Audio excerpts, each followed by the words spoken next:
Good morning. Can I remind members of the COVID-related measures that are in place and that face coverings should be worn when moving around the Chamber and across the Holyrood campus? The first item of business is general questions. In order to get in as many people as possible, I'd be grateful for short and succinct questions and answers to match. And at question number 1, I call Faisal Chowdhury. Thank you, Presiding Officer. To ask the Scottish Government what guidance it has issued related to the funding of ventilation in schools. Cabinet Secretary Shirley-Anne Somerville. A Scottish Government funding package of £10 million for the delivery of CO2 monitoring in schools was confirmed with COSLA leaders at the end of August. This was in addition to the £90 million of funding previously provided to local authorities for COVID logistics, which was made available for use for a range of purposes, including improved ventilation. In allocating funding to local authorities, we set out the additional £10 million should only be used for the intended purposes in line with Scottish Government guidance. Those comprised of the purchase and installation of CO2 monitors, funding of associated additional staff, training or consultant resources requirements. And after these elements have been prioritised, funding may also be used to contribute to the cost of any remedial action required that have been identified by CO2 monitoring. Faisal Chowdhury. I thank the Cabinet Secretary for the answer.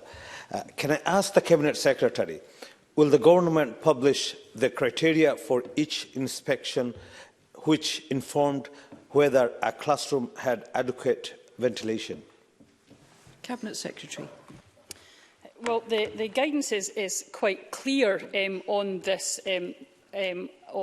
issue, and it is a matter for local authorities to work with the professional staff that they have in this area to ensure that the monitoring has been undertaken correctly. That will obviously vary depending on the type of monitor that was chosen by that local authority, but we are supporting local authorities to ensure that they are using the monitors correctly, and local authorities are indeed supporting each other.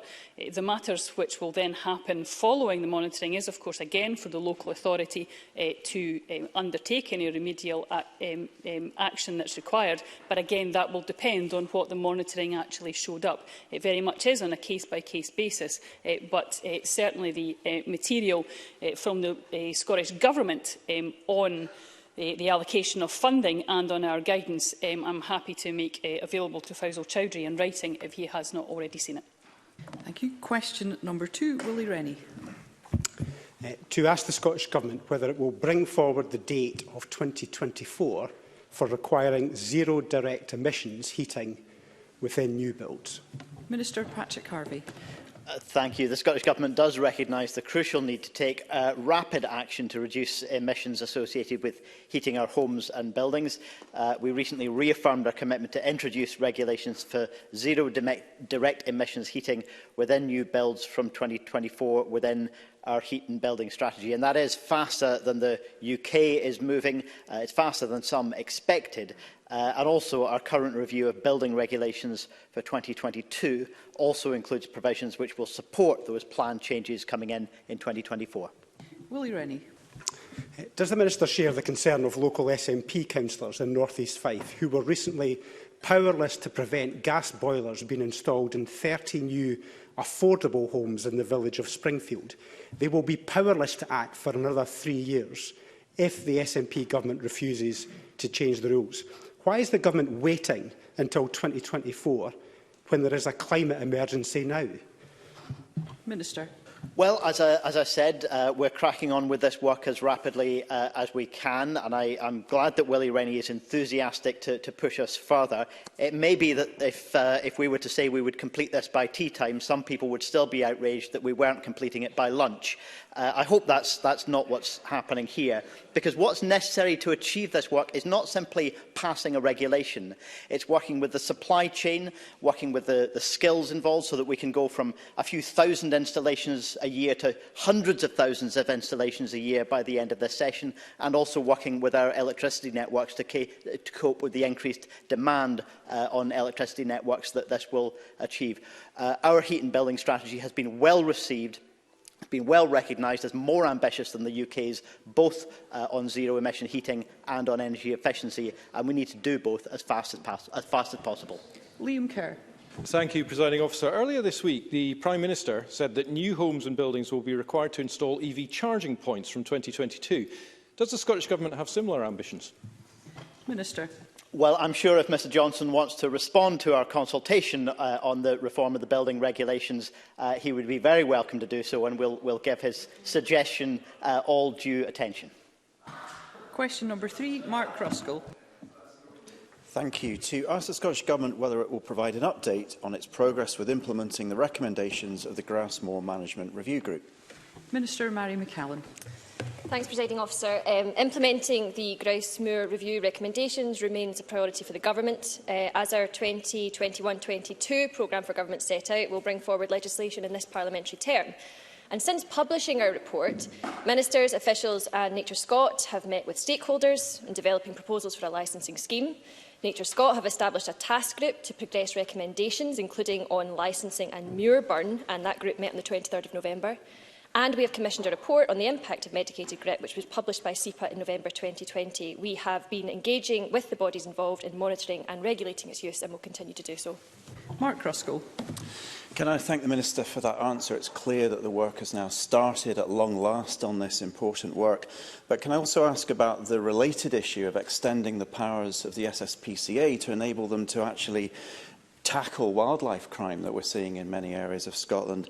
It's been now 10 years since that was first proposed. I believe the Minister is now the 7th Minister to consider action in this area. So when can that work begin? Minister. Thanks, Presiding Officer. As Mr Ruskell is aware, we have legislated for a task force to consider the scope of the powers, and our Butte House agreement ensures that that task force will be able to report, and any recommendations that we agree to which require legislation will be reported in time for that to be included in legislation for grouse-moor management. Colin Smith. Thank you, Presiding Officer. A key concern on grouse-moors is the scale of trapping of other species through snaring. So, can the Minister tell us whether the animal welfare issues on the use of legal snares will be included in the snaring review, and when will that review report? Minister. Thanks, Presiding Officer. It was recently I was in the Chamber answering a question about snaring in response to one of Mr Smith's colleagues, and I have made clear that when the rules on snaring, which in Scotland are currently the tightest in the UK, but when they are reviewed at the end of this year, I think it is, although I'll correct that if I'm wrong, I will see that the scope of that is extended to include a potential banning on snares. Fergus Ewing. Presiding Officer, in thanking the Minister for recently meeting with myself and senior members of the Scottish Gamekeepers Association, could I ask her to reaffirm to Parliament that the Scottish Government recognises the value to the rural economy of country sports carried out professionally, as it has been and will continue to be, with the excellent professionalism of gamekeepers in our country? Minister. Thank you, Presiding Officer. Yes, I'm happy to confirm that the work that we're undertaking in grouse-moor management is not intended and will not put an end to grouse-moor management in Scotland. And Mr Ewing does know that because just in the months of September and October alone, having met with the League Against Cruel Sports, One Kind, Basque, Revive Coalition, the Scottish Raptor Study Group, I sat down with Fergus Ewing and the Scottish Gamekeeper Association and we discussed these issues at length. I feel very strongly that you should pursue policy in consultation with those whose lives and livelihoods are affected by it, and I'll continue to do that. Thank you. Question number 4, Miles Briggs. Thank you, Presiding Officer. To ask the Scottish Government what plans it has to support the funding of flood mitigation schemes. Minister Mary McCallum. We are committed to providing an extra £150 million over the next 5 years for flood risk management, which is in addition to the £42 million we already provide annually to local authorities. Miles Briggs. I thank the Minister for that answer. Residents in areas I represent in Stockbridge, Cumleybank, Revelston and Craigleith have been hit by significant flooding in recent years. This has actually been because of wastewater, urban wastewater issues. Specifically, though, the Scottish Government funding mechanism does this on the basis of river flooding. So could I ask the Minister whether or not the Scottish Government plan to review this funding mechanism to make sure that Edinburgh is given a fair funding deal to do some mitigation projects to prevent future flooding? Minister. Thank you. The flood risk management strategies, which SEPA coordinates on behalf of all bodies responsible for flooding, consider all these matters. They consider whether it's urban, the rurality of the area, but they also consider sources of flooding risk, be that from river, be it from the sea, be it surface water. So that's embedded in the work that SEPA are doing, and the Government is committed to funding the priority projects that SEPA puts forward in the flood risk management strategies, so long as they are viable. Question number 5, Emma Roddick. Thank you, Presiding Officer. To ask the Scottish Government, further to the laying of MPF4, whether it can provide an updated timescale for the consultation on Phase 2 of the Strategic Transport Projects Review 2. Minister Graham Day. Presiding Officer, STPR2 will create the evidence base for future transport investment decisions in Scotland for the next 20 years. Given the link between land use and transport has been fundamental that STPR2 takes cognizance of the spatial strategy set out in NPF4. Work on STPR2 is proceeding well, and the intention is to move to publish recommendations for investment in the new year, followed by the appropriate statutory consultation period. This will be done in a way that it can be concluded before the local authority election, pre-election purther period begins. Emma Roddick. I thank the Minister for his answer, and I look forward to seeing more detail in the weeks to come. Does he recognise the need to promote freight transport by rail, particularly for long-distance journeys, in terms of reducing transport emissions? Minister. Presiding Officer, the member will appreciate that given the processes we are going through and out of respect for the stakeholders, I wouldn't get involved in too much detail at this stage. However, there is absolutely no doubt that getting freight onto rail is going to be a priority as we seek to decarbonise transport, and that will of course involve investment in infrastructure. Graham Simpson.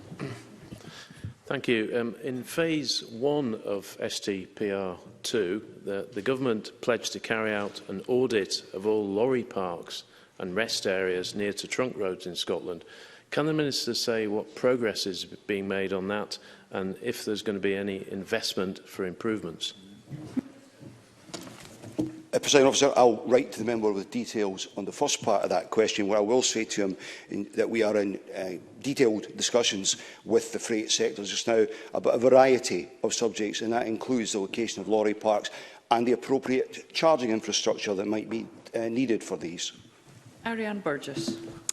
The MPF4 includes a statement that all local development plans should manage the use and development of land in a long-term public interest, which is the accepted purpose of planning. However, the draft framework does not set out steps to apply this public interest principle during the decision-making process, when planning applications are actually being decided. I'd like to ask the Minister if the Scottish Government will set out a process for decision-makers to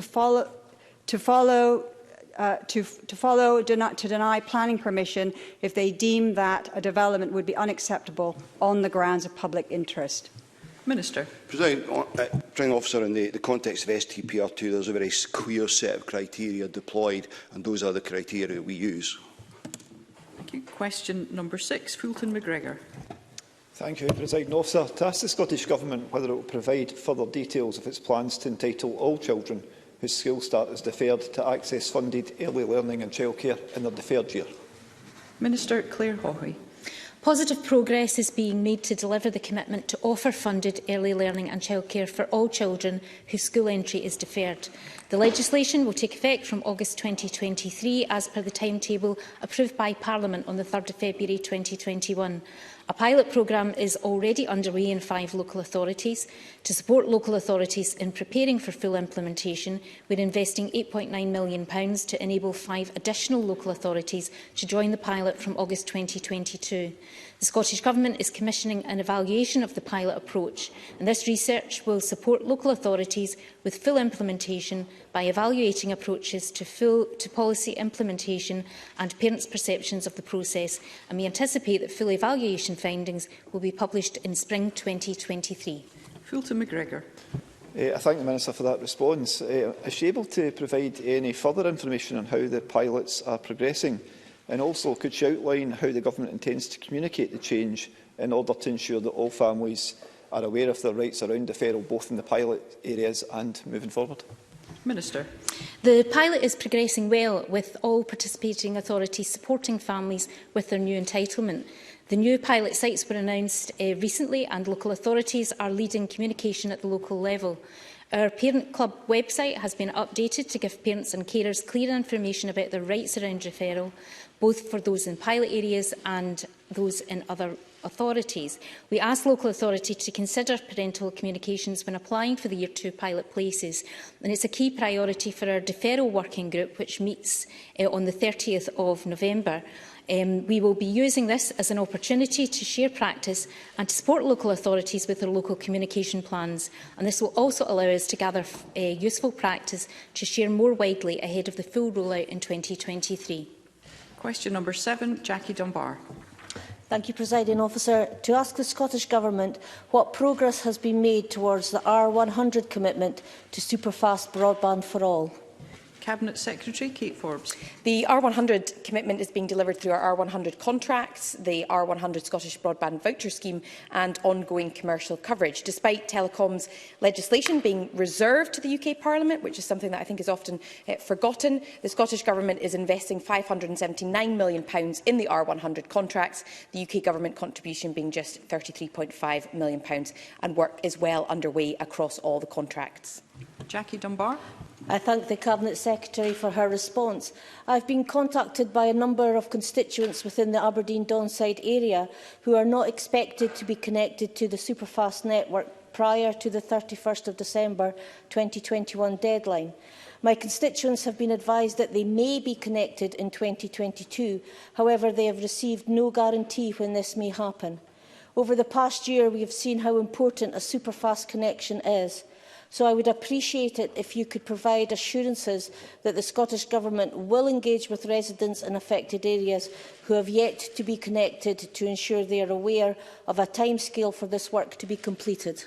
Cabinet Secretary. Although contract delivery for some premises in the Aberdeen-Donside constituency is scheduled to take place after the end of this calendar year, the R100 Scottish Broadband Voucher Scheme offers a voucher worth up to £400 to enable constituents to secure an interim superfast connection, ensuring that everyone can access superfast broadband by the end of 2021. Where our online address checker currently shows a delivery date of 2022, it will be updated to reflect greater detail on delivery timescales once the survey work has been completed on the ground, and we will continue to engage with communities across Scotland as part of that R100 programme. Question number 8, Jackie Bailey. The Scottish Government whether it will allocate funding in its 2022-23 budget to enable social care workers to be paid at least £15 an hour. Cabinet Secretary Kate Forbes. Well, as the member will know, the Scottish Government budget for 2022-2023 is currently in development and will be published on the 9th of December, and we're fully committed to reviewing pay and conditions for the social care workforce. Jackie Bailey. Can I thank the Cabinet Secretary for that response? The Scottish Government has, of course, received some £4.6 billion in extra funding from the UK Government for this next budget. The Cabinet Secretary and I have discussed pay for social care staff in the last budget, and at that time she was concerned about continuing revenue funding. Given that that is now no longer a problem, what is stopping the Government from increasing wages for low-paid social care staff? Cabinet Secretary. Accept a Tory press release when it comes to our budget. And as the member will know, this year's budget is as challenging as ever in light of the fact that there is no COVID consequentials. In fact, the allocation does not accept that COVID continues to have an impact on our health service, on our education service or on local government. But when it comes to social care workers, I do agree with her on the importance of valuing their work, which is why this year we've provided funding of £64.5 million to deliver the living wage, and last month we committed funding of up to £48 million to lift the hourly rate for social care workers, to take it from £9.50 an hour to at least £10.02 per hour. That is sharp contrast with what social care workers in England and Wales face, most of whom are paid the national living wage of £8.91 an hour. Thank you. That concludes general questions. Before we move on to First Minister's questions, I invite members to join me in welcoming to the gallery His Excellency Mohammed Sarwar, Governor of Punjab.